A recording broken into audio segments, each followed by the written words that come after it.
the channel, and we are into our second video of the data engineering session we are going through. So in this particular video I'll be discussing something around B trees and what are the implementation strategies, like how B trees get implemented internally in the database, and some of the really small concepts around mutability and buffering. uh, my handwriting looks like a doctor's handwriting, so I apologize for that, but I'll make sure that I'll try to put my heart and soul into to make you actually understand how things work here. So yeah, and one more thing, like if you haven't subscribed to the channel, please go and subscribe to the channel so that you do not miss any latest updates from it. So yeah, let's get started. So the very first thing that I actually wanted to start here is is around so as I discussed in the last video, for the people who are directly coming onto this video. So how does B trees look like so let's make again.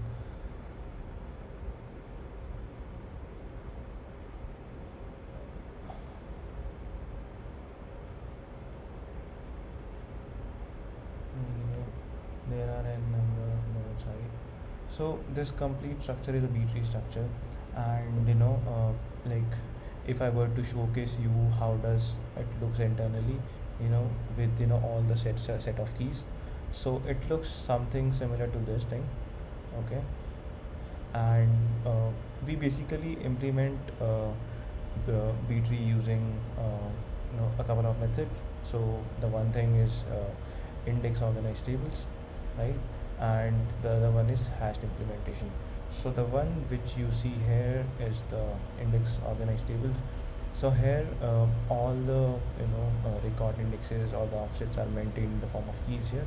You can see it here, right? Like 0 to 40. If we go and search for a key for 0 to 40, the search will go here somewhere, and maybe somewhere like here, right? So yeah, so yeah, and the other set of thing is how does the hashed implementation look like. Hash implementation is just like in the simple way we majorly follow this approach, right? You basically see this kind of strategy in when you do something sort of partitioning, right? Partitioning is like a really big concept.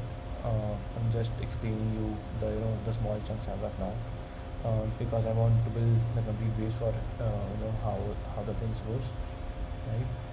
And yeah, so like there is a hash function. So based on the keys, there is a hash function which basically decide which kind of hash will go into particular bucket. So this concept is more around actually how we partition the data. Okay, this is more around both of these things are related to storage only.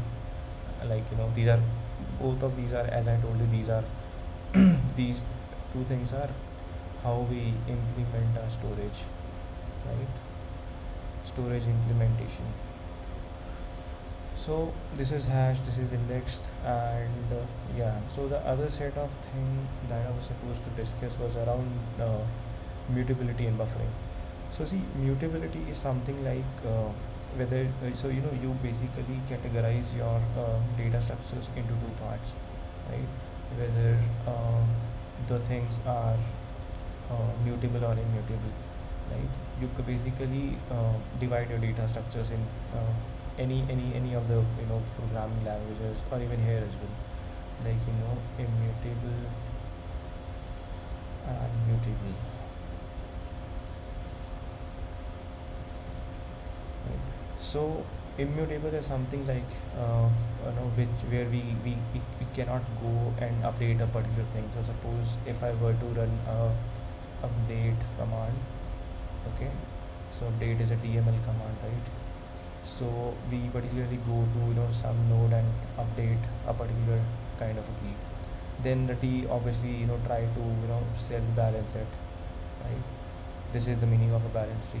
So I'll not get into balance or unbalanced thing as of now. Just try to explain what is immutable and mutable. So we update the suppose some kind of a key or some record here, and then it goes to some of the target record and basically try to update suppose somewhere here, right? Then what happens is this particular structure becomes mutable because we try to update or change the structures at no, in the same tree only. We do not append it here, we just update the same structure. So mutable trees are something like bst's sorry b trees, sorry about that. Yeah, b trees, which are the data structures for the dbs like mysql. So immutable is something like lsm trees, right? lsm tree is just like another concept where there is a tree. So right now I'm creating like a couple of nodes, but imagine like there will be a number of children here, right? So suppose this is a tree, right? And I want to suppose insert another record here.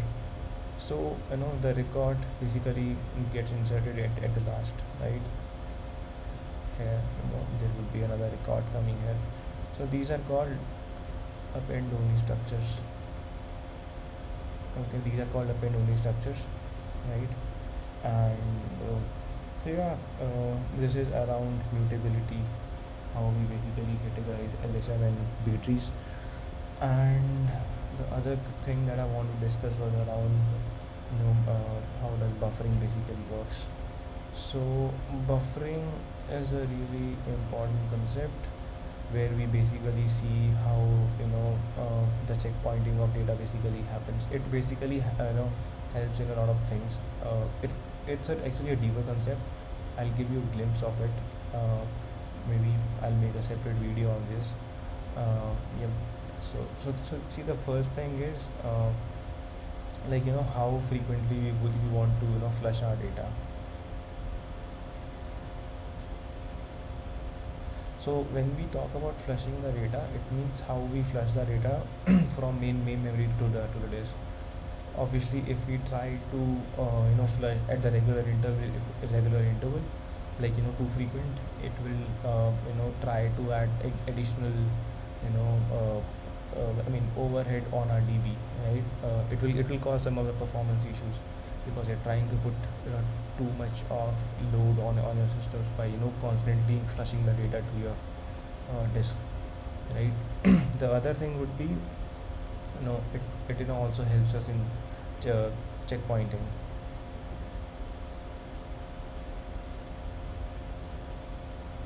So like suppose there is a system sitting here, S is the system, and then suddenly there is something called as memory, right? And there is something called as disk.